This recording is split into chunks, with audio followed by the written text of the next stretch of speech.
Hello YouTube, it's Captain Planet, and today we are going to be reviewing the D-Art Pokemon Blastoise. I don't care that it says the Japanese version. So, quick look at the box. It's the box. Okay, now we're gonna bust this thing open and see what it's all about. Okay, now we have the figure in hand here. So, taking a look at this figure, he is definitely Blastoise from Pokemon. This design, I think, works really well with what they're trying to accomplish with hiding joints. And the overall sculpt, oh, his toe fell out.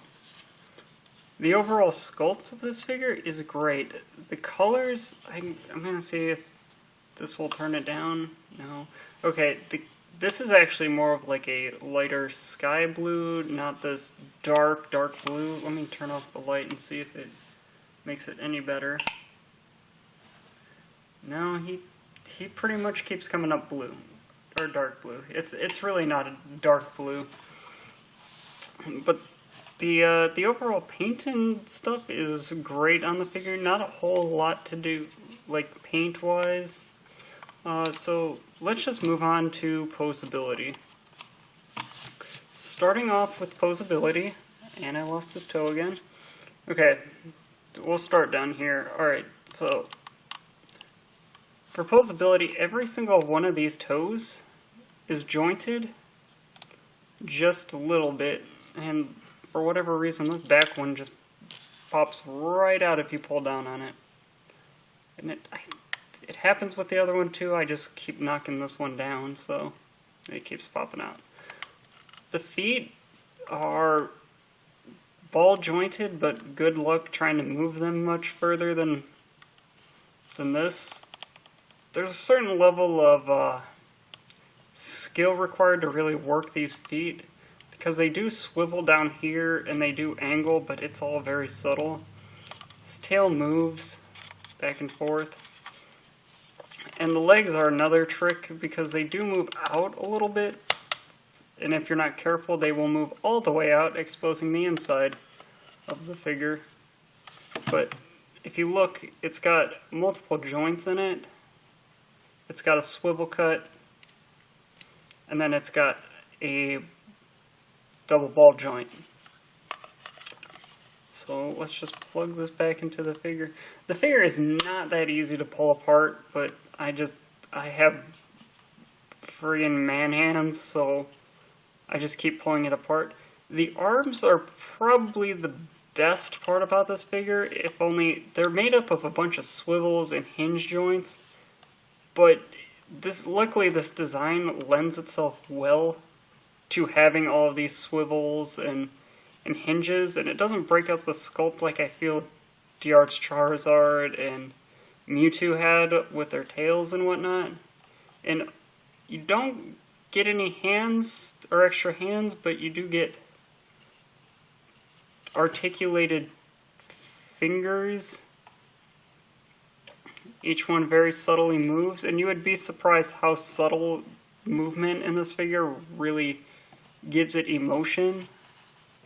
See how the fingers can slightly bend in, and then they can also bend out. They can also be swiveled in it, so that you get very subtle hand gestures. As you can see, that one is slightly splayed, while this one is together.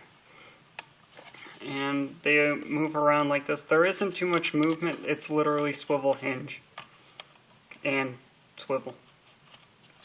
But this design does not lend itself well to posability to begin with, so I think that this is a pretty good accomplishment. His mouth is in fact openable. Not a posable tongue, but you can open up his mouth. And his head is very jointed. He can go look all the way up and swivel and slightly turn his head. And yet again, you get lots of expressiveness out of this figure just by these small little movements like opening up his mouth and being able to turn his head to the side or cock it to the side. Looking at the back, these things are hinged, but I don't understand why. They move about that far. They do not move extremely far. And the water cannons are, of course, movable. They're on ball joints. Overall, the figure's posability is that of probably an SH Monster Arts, not a Figure Arts, but as I've already said, this design does not lend itself well to posability. Looking at his accessories, he comes with two different effect parts. They are actually just two little water effect parts that you just plug into the top. They are nothing special. They just plug into the cannon and then they make him kind of heavy, a little front heavy. The figure is also very hollow, which is kind of disappointing. I wish that it wasn't so hollow, because then the figure would be a little bit better balanced. But I guess to remedy this, they give you a stand, but like I said, it's not going to accomplish very much, because all it is, let me move him out of the way, all it is a giant Pokeball stand with a normal Tamashii stage adapter, which is not going to really do much for Blastoise, and this stand is also gigantic, so like with all the Persona D arts, it's going to be a problem if you're trying to display it. So, let's do some final thoughts and bringing back the pictures. Overall, I think Blastoise is a fine addition to the D arts line. With the proper paint and the, I guess, ever so good execution on hiding joints and whatnot, the figure ends up looking great. On the downside, there is the problem where the figure is insanely hollow, leading to some very strange balance issues, and with the effect parts being way too heavy for how far they go out, the figure has large amounts of trouble trying to balance. I find that the Pokeball stand, while nice, is very superfluous and not helpful in balancing out Blastoise, and the inclusion of an Tamashii arm that can't even hold the figure, I think, is a little bit absurd.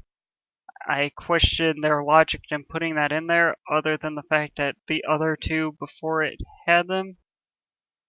I do find that the figure's very subtle movements can change how he looks in multiple ways. I really adore this Pokemon, being a fan of the original games and all the games up until now. I really like it. I have a special connection to it. So, do I think that this figure is good? Yes. Do I think that it's perfect? No.